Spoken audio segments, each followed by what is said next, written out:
Have you ever reached the end of a Tuesday, looked back at the last 10 hours, and realized that while you were running around with your hair on fire, answering emails, sitting in meetings, putting out fires, you actually accomplished, well, nothing? The classic treadmill scenario. Yes. Lots of sweat, lots of motion, but you haven't actually moved forward an inch. Exactly. It's that sinking feeling of being busy versus being productive. And that distinction is really the anchor for today's deep dive.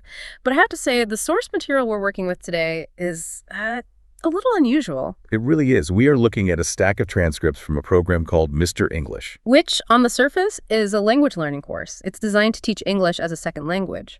But the creators, Anna and Mark, they didn't just write generic dialogue about, ordering coffee. No, not at all. They built the entire curriculum around the psychology of high-performance daily routines. It's a Trojan horse, essentially. You think you're just learning vocabulary, but you're actually getting a masterclass in behavioral science.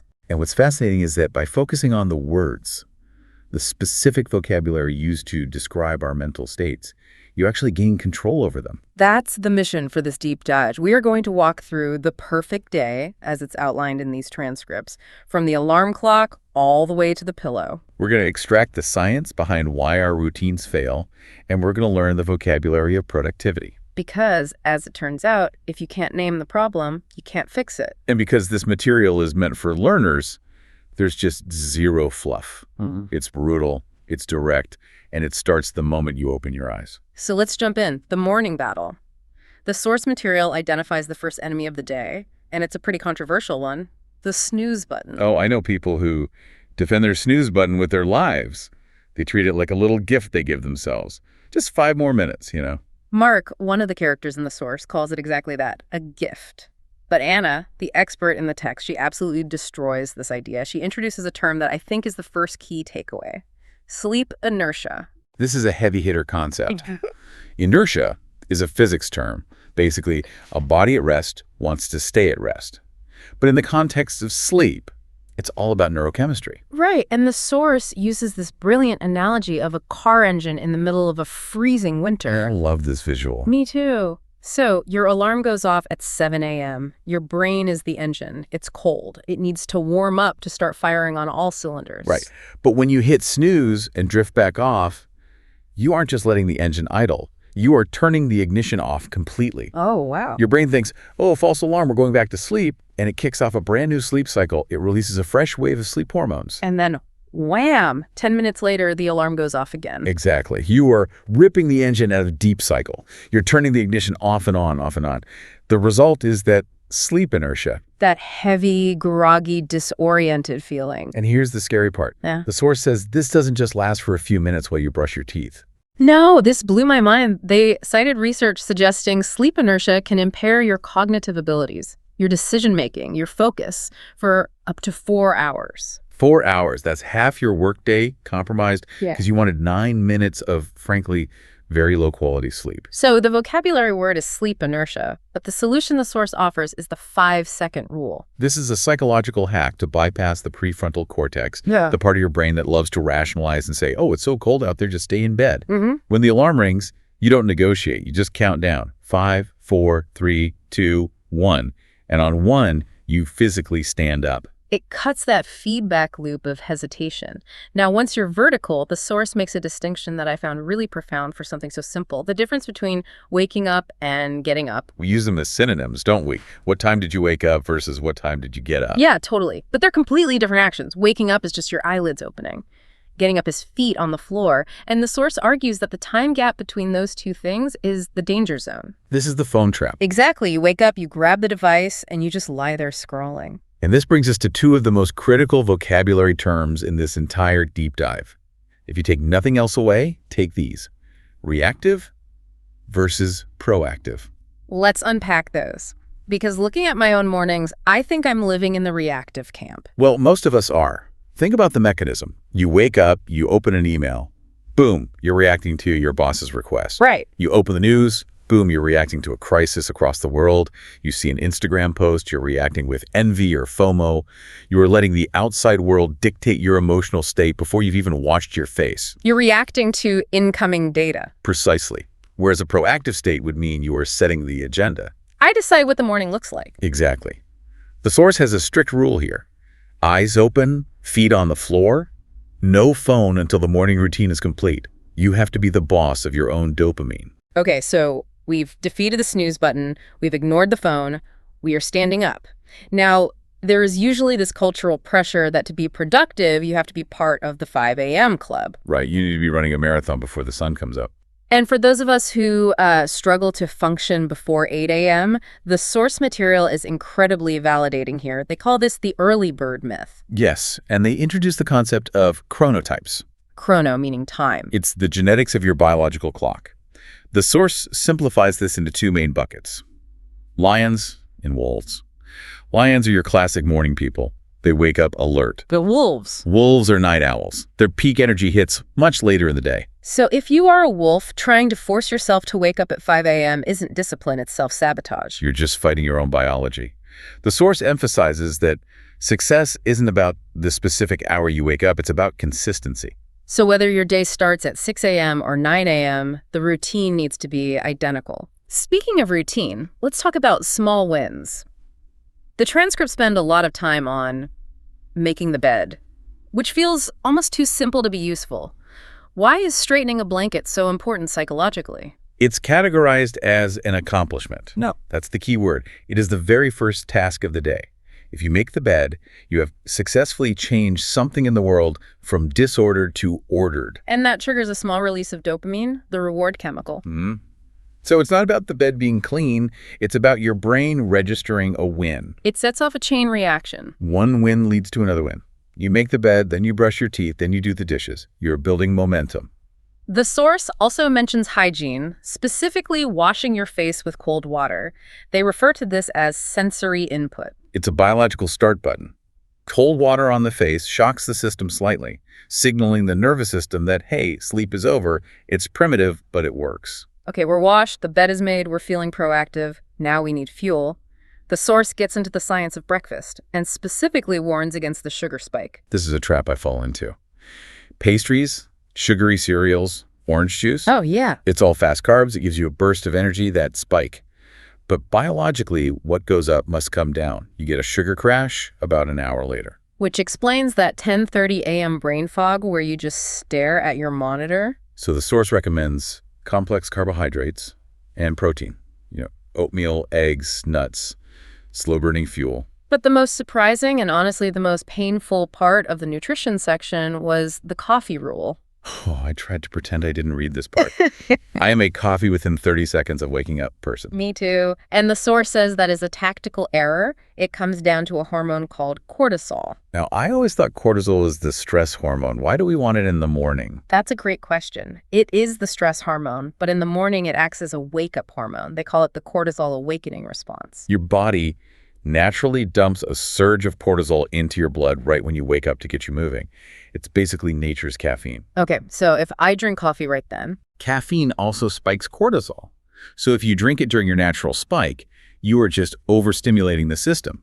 Worse, you build up a tolerance faster and you interfere with your body's natural production. You essentially teach your body, hey, don't worry about waking me up, the Starbucks is coming. Exactly. So the advice is to wait. Yeah, wait 60 to 90 minutes, let your natural cortisol do its job, let it taper off, then hit the caffeine. You'll get a much cleaner, longer-lasting energy boost without the jitters. That is going to be a hard habit to break, but the science makes sense. Okay, let's transition. We are fueled up, we've waited for our coffee, now it's time to head to work. This brings us to the commute. And the source reframes the commute in a really interesting way, not as lost time or travel, but as a psychological bridge. It's the transition zone between home you and work you. And if you look around the train or the highway, most of us bridge that gap really poorly. We do. We sit there and doom scroll. The source calls this passive behavior. And the problem with passive scrolling is something called decision fatigue. This is a huge concept in productivity circles. Decision fatigue. Tell us about it. Think of your brain like a battery. You have a limited amount of decision-making energy every day. Okay. Every time you decide to click a link like a photo, read a comment, or skip a song, you burn a tiny unit of that energy. If you scroll for 45 minutes on the train, you arrive at the office with your battery already at 80%. So you're tired before you've even sent a single email because you wasted your mental energy deciding which cat video to watch. Exactly. The source suggests an audio commute, listening to a podcast or audiobook, which is active learning but passive decision-making, or an active commute like walking or cycling to clear the fog. Okay, so we cross the bridge, we arrive at the office, and what is the first thing 99% of us do? We sit down and check email. And the source screams, don't do it. This is the email trap. They suggest batching. Like baking cookies. You don't mix the dough and bake one single cookie, then start over for the next one. Right, you do a whole tray at once. Similarly, you shouldn't check email every 5 minutes. You should check it in batches, maybe 10 a.m., 2 p.m., 4 p.m. But why? Is it just about time management? No, it's about a fascinating psychological quirk called the Zeigarnik effect. Zeigarnik. That's a great vocabulary word. Zeigarnik. The Zeigarnik effect states that the human brain remembers unfinished tasks much better than finished ones. It creates a cognitive itch. So when you see an email you can't answer right away, you open a loop in your brain. That's it. So if you open your inbox at 9 a.m. and you see 20 requests, but you only have time to answer 2. Then you have 18 open loops running in the background of your mind. Mm-hmm.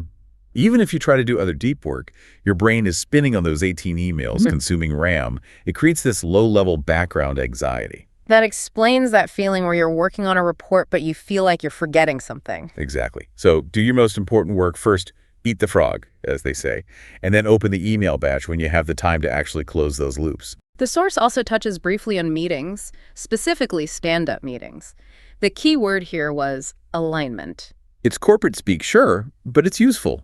Alignment just means getting everyone's vector pointing in the same direction. But the best takeaway here was the specific question the source suggests for these meetings.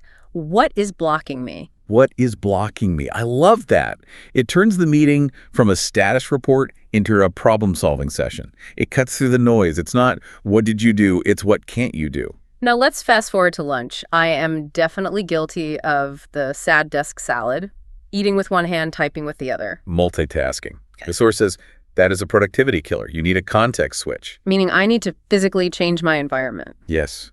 Your brain associates your desk with output, stress, and focus. If you stay there, you never stop working subconsciously. The source references attention restoration theory. Which sounds very academic. It's actually quite beautiful. It distinguishes between directed attention, which is the hard focus you use for spreadsheets, and involuntary attention, which is what happens when you look at nature or a tree or people watch. Okay, so directed attention is a limited resource. It drains. And involuntary attention recharges the battery. So if you don't leave your desk, you don't recharge. Even 10 minutes outside works wonders. But then we hit the wall. 2:30 p.m., the afternoon slump. And the source validates this heavily. If you feel tired at 2:08, it's not because you are lazy, it's your circadian rhythm. That biological clock again. Right. About 7 hours after waking, your body temperature drops slightly. It's a primal biological signal to rest. Historically, this would be nap time. But in the modern office, we usually try to fight it with a candy bar. Which, as we learn, just leads to another sugar crash. The source suggests hydration and movement. But my favorite tip here was about task management. Don't fight the wave, ride it. So matching the task to the energy level. Exactly. Don't try to write a complex strategy document at 2:30 p.m.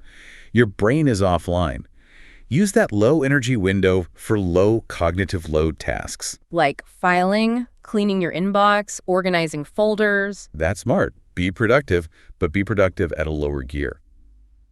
Okay, so we've survived the workday, we're heading home, but for a lot of us, we take the work with us in our heads. This is what the source calls hidden work. You might be physically sitting on your couch, but your brain is still in the boardroom. You haven't disconnected. And this is where we get into the evening routine. The source talks about a transition ritual, and they bring up a concept called enclosed cognition. I love this term, enclosed cognition. It basically means that what you wear influences how you think. It's like method acting. So if I'm still wearing my work suit, or these days my Zoom shirt, your brain sees that clothing as a contextual cue. It signals, be professional, be alert, be careful. As long as you're wearing the costume of work, your brain remains in work mode. So the advice is to change immediately. The moment you walk in the door, put on the home clothes, pajamas, sweatpants, an oversized hoodie. It is a physical off switch for the brain. It tells your nervous system, we are safe now. Stand down. That is such a simple hack, but then we have another problem. We change our clothes, we sit down, and we stare at screens. The blue light problem. This is purely biological. Blue light, which comes from the sun and our phones, has a specific wavelength that penetrates the eye and tells the brain it is daytime. It suppresses melatonin. Melatonin being the hormone that signals sleep. Correct. So if you are scrolling Instagram at 11 p.m., you are chemically shouting at your brain. It is noon. Stay awake. Hunt for food. So the source recommends a digital sunset. A digital sunset. I like the imagery of that. Yeah. Turning off the harsh overhead lights an hour before bed. And switching to warm light lamps, candles. It allows the melatonin to rise naturally. Right. But what if you do all that, you're in bed, it's dark, and your brain just won't shut up? You start worrying about that one email from the Zeigarnik effect earlier or what you have to do tomorrow. The source calls this the negativity bias. Our brains are evolved to look for threats, tigers in the bushes. In the modern world, the tiger is an unfinished report. So how do we tame the tiger? You do a brain dump. It sounds unglamorous, but tell us how it works. It's very effective. You take a piece of paper and you write down everything that is worrying you or everything you need to do tomorrow. The act of writing it down signals to your brain. The data is saved. It's on the paper. You don't need to hold on to it in working memory anymore. You're offloading the RAM. Exactly. And then, to counter the negativity bias, the source suggests ending with gratitude. Now, this can sound a bit fluffy, but the source insists this is about neuroplasticity. Yes, the brain's ability to rewire itself. If you practice looking for good things before sleep, just 3 small things that went well, you actually train your brain to scan for positives rather than threats. It lowers cortisol and helps you sleep. And finally, the source gives us one rule for the weekend. And honestly, it's a buzzkill for anyone who likes to sleep in on Saturdays. Social jet lag. Explain that one. If you wake up at 7 a.m. on weekdays, but sleep until 11 a.m. on weekends, you are shifting your internal time zone by 4 hours.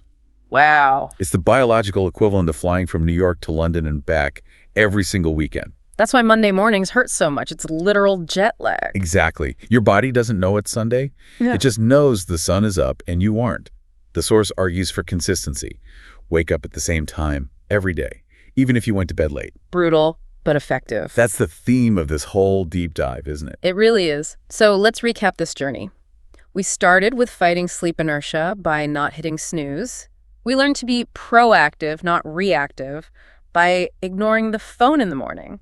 We talked about batching emails to avoid the Zeigarnik effect of open loops. We discussed using context switching at lunch to recharge the battery. And finally, using enclosed cognition, changing our clothes to disconnect, and a digital sunset to protect our melatonin. It's a lot of science, but it's all aimed at one thing: controlling your environment so your environment doesn't control you. And I think that's the big takeaway from the Mr. English source material. They're teaching English vocabulary, sure, but words like proactive, alignment, and decision fatigue, these aren't just words, they're tools. Absolutely. Yeah. Once you have the vocabulary to describe decision fatigue, you can spot it happening. You can say, oh, I'm not lazy, I'm just fatigued from making choices. It gives you the power to fix it. So here is a final thought for all of you listening. We talked a lot about biology and psychology, but a huge part of this was physical. The bed, the clothes, the light, the desk. Yes. We often think productivity is about willpower, like I just need to try harder. But this research suggests it's actually about cues. So if your clothes, your lights, and your location dictate how your brain works, are we controlling our day, or is our environment controlling us? Yeah, is the question. So tonight, try changing one physical thing. Put the phone in the other room, change your clothes the second you get home, or just buy an old school alarm clock so you can't doom scroll in bed. Small changes, big results. Thanks for diving in with us. We'll see you next time. Goodbye.